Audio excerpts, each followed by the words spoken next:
I got this. Listen. I got this. I got this. I got this, Seb. We're here in Northern Virginia to meet a man who's stopping animal trafficking by reducing the demand for traditional Chinese medicine, which includes animal parts. Welcome to Nature's Guardians. I'm Micah Siegel.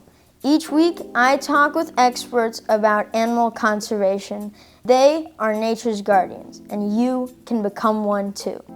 This is our first in-person interview, and we have a very special guest here today, Dr. Lixing Lao. Thank you. I'm glad to be here. Thank you to meet you, Michael. My name is Lixing Lao. I'm the president and professor of the Virginia University of Integrated Medicine. As you know, my interest is in animals, so explain what you do for animals. Thank you. That's same interest in mine. I also interested in animals. So I have been working on this animal protection for many years, and more recently, last year in 2022, in August 16 in San Francisco, we held the international conference on wildlife protection in Chinese medicine. So this was hosted by the School of New York College of Chinese Medicine and our school, which is Virginia University of Integrated Medicine. So the conference was successful. We invited lots of VIPs, researchers who work on the alternative substance to replace the animal usage. And also we invite the practitioners who successfully treat patients without using wild endangered species animals. So tell us, what is traditional Chinese medicine and how it involves animals? Thank you for your question. So traditional Chinese medicine has been practiced for many years, from documentation over 2,000 years, very long history. In the ancient time, the Asian doctor used all materials, including the herbal medicine and some mineral and also some animal products to treat a human being for their illness. So then majority of the practice is herbal medicine, which is botanical medicine, okay? Over 80% or 90%. Then the small percentage is the mineral, then another small percent the animals. But animals all including bigger animals and small animals. Small animal could be snake, skin of snake, or could be the cicadas. When the cicada die naturally, then the skin can be used for herbal medicine. So many other small insects. One rarely we use also the animal like the tiger bone and also bear bite. However, these animals are not very commonly available because it's needed quite lots of hunting. So in ancient times, very little practice on these endangered animals. So one of the very well known, we call the Asian doctor called Miao, who people believe his title called King of Chinese Medicine. He lived 101 years old. He said the animal and the human are cherished their life as same. Okay, so to kill a life to save another life against the principle of Chinese medicine. Tell us today in China what's going on with animals in traditional medicine. The tradition they demand some Chinese medicine, okay, including the animal products. Okay, so these make some species very endangered, like tiger balm, which I mentioned, bear bile, and the penguin. These the named couple become very endangered. In lots of government, like in Chinese government, United States government, they all have banned the usage of the endangered animals.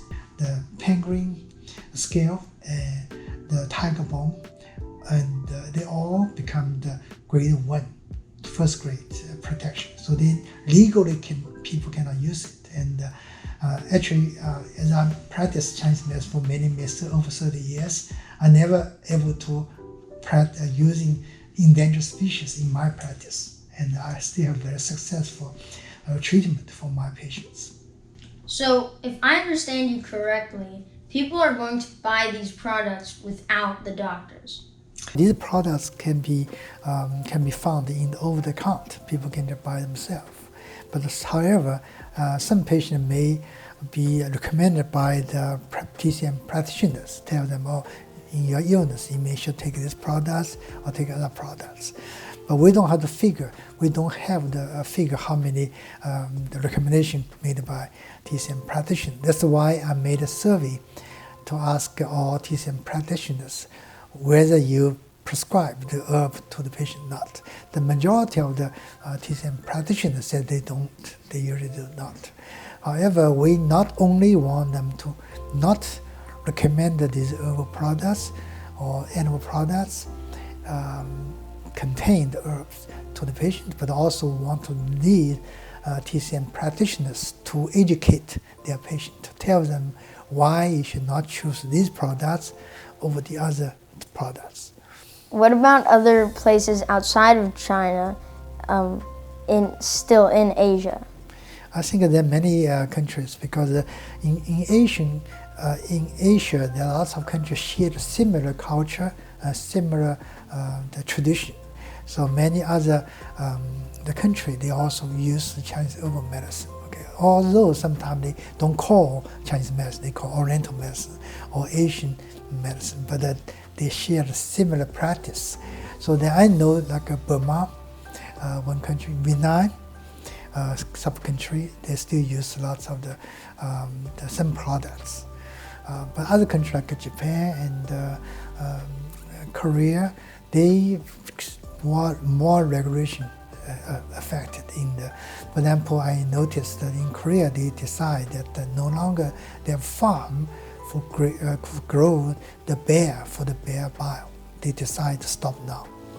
But some countries they still allow the farm, even not a wild animals, not the wild animals, but they still allow the farmed animals to be used. So we also do not agree they should use the farmed animals because the farmed animal usage is more encourages the illegal traffic. Because people always believe the wildlife is better than the farmed. So to make the traffic even worse. That's what we try to do. So tell us about elephant and rhino horns in Chinese medicine. Okay, thank you for the questions. So usually elephant is not part of Chinese medicine practice. We usually don't use elephant. Is mainly for the animal's tooth, right? Their teeth for the decoration, for the art. So this is not really associated with Chinese medicine practice. But the rhino horn has been using for the Chinese medicine practice. But also in China and the United States also banned to use banned of this animal to be used in any practice. So now it's in the grade 1 protection. So we cannot use it anymore. So if I wanted to find rhino horn powder in any city in China, would it be hard or easy? It's a good question, but I wish I can ask you because I'm not living in China, so I don't know. But when I visit China from time to time, usually very frequently, I didn't find any rhino horn the powder or any because this country banned this usage. I don't see. Maybe they undercovered or they may be illegally trade, but in the regular herbal stores or regular pharmacies, I cannot find anymore. What do you know about how they're educating the consumers in China? This is also a good question. I know there's a website in Chinese government, they list all the endangered species, but however, we don't know, I don't know in person, that how they transmit the all information or transfer this information into the regular public. Okay, I think it needs more work to do. But the only thing I noticed in the airport, in China, most airports, they have the pictures. They protect endangered animals. They have some figure, bigger figure, like a Yao Ming, who basketball player, was in the United States, very well known. He also speak on this kind of advertise. But how details, in addition to the the airport, this big area, how much in the daily life, I don't know. So because I know it's quite little, because when I visited China, I never heard anybody told me they have very big the education for any students or any public, which I think they should do more.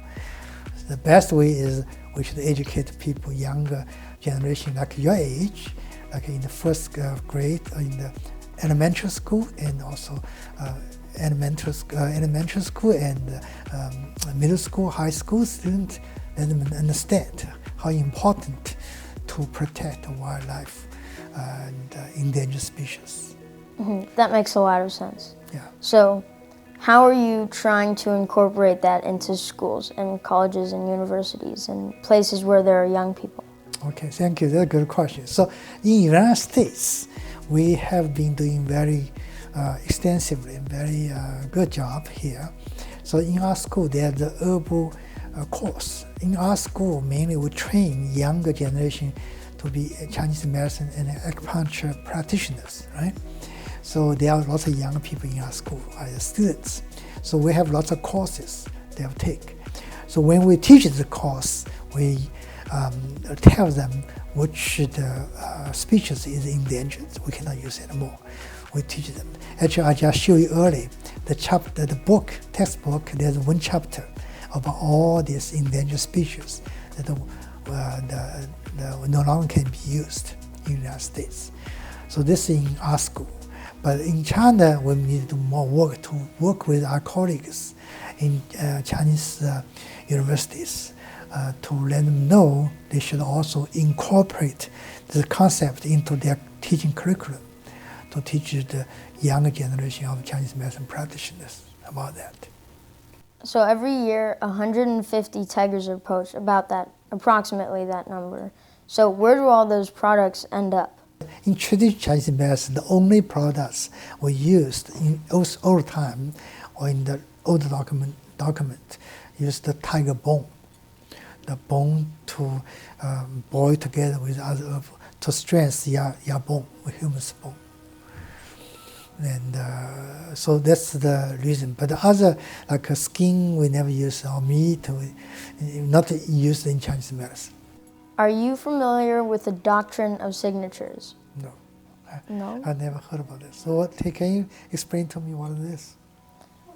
Okay, well, the doctrine of signatures, I think, is that if you, let's say there is a tiger, very strong, a predator, looks cool, has stripes, well known for being a cool animal. So the doctrine of signatures is that if you consume something that is cool or strong or healthy, you will become cool or strong or healthy, depending on what that thing is known for. So actually, in Chinese medicine practice in long history, they're similar, but it's not like you said in this kind of exaggerate. But people said if you, for example, you have the bone weakness, so we encourage like a fracture. If we have a fracture, the bone broken, so doctor will prescribe the bone like a pig bone, not necessarily tiger bone. Okay, pig bone you can make soup. They believe that if we drink the soup cooked from the pig bone, it will help you recover sooner. So very similar. If you have back to the very early I mentioned about the cicada, right? So the reason they use this herb very often used for people who lost voice, because the cicada have very loud in the summer, very loud. So people believe use this the skin of the cicada can help you treat your throat. So other things are similar. If we have a skin issue, then some herbs particular for skin, or some animal products may be skin. They believe that if we eat the herb with the skin of animals, your skin will be recovered soon. So 1,000 years ago, some of this stuff actually worked? So when it work, does not work, these good questions. How it work? This is now modern science have a new definition. Okay, usually people consider this product works or does not work. We have to use something like a randomized clinical trial, or called evidence. We call evidence-based practice. So what evidence-based evidence have strong evidence and weak evidence, right? So what is strong evidence? You have to have a randomized controlled clinical trial to demonstrate the evidence. So all the time, they don't have well-controlled control group. They only observe before and after. If you're ill, I'll give you something to eat, then you recovered. However, there's no comparison group. A comparison group, what we do is have another person, same illness, right?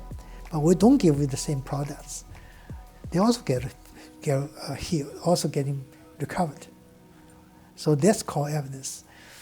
So if you give something that we already know, human has the tendency to recover by itself. If you accidentally cut your skin, for example, you don't do anything. Okay, you don't take medicine, you don't have take drugs. A couple of days you recover yourself, right? So everybody have a tendency to recover yourself, regardless you eat or not eat something. Yeah. That's why in ancient time people believe, because they don't have this modern science concept. So we don't have this evidence for the like tiger bone and any herbal endangered species. So far we don't have any clinical trials to demonstrate they're better than control. Looking at animals and medicine around the world, how do you think things will change in the next 30 years?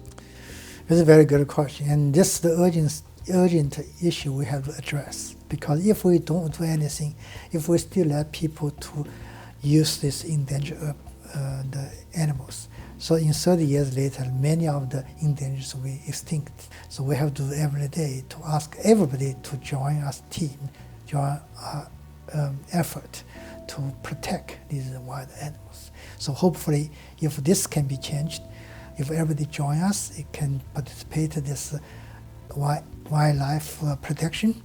So 30 years later, the world have more good animals. We still live very harmonized with the world. And what are you specifically doing to make that change? Okay, of course, one of the issue, the things I'm doing is interview with you. So I want to tell you, and use your media to tell other people, get more people, particularly younger generation, like kids like you. So more people should be aware of this issue. Number two is, just I mentioned earlier, we in the Chinese Medicine Practitioner Society community, we have to speak out. We not only the people who are outside the Chinese medicine practitioner, Chinese medicine practice outside to bring the question up. We have to use our own voice. So this is why we had the first ever international conference sponsored by both Chinese medicine schools, the School of Chinese Medicine.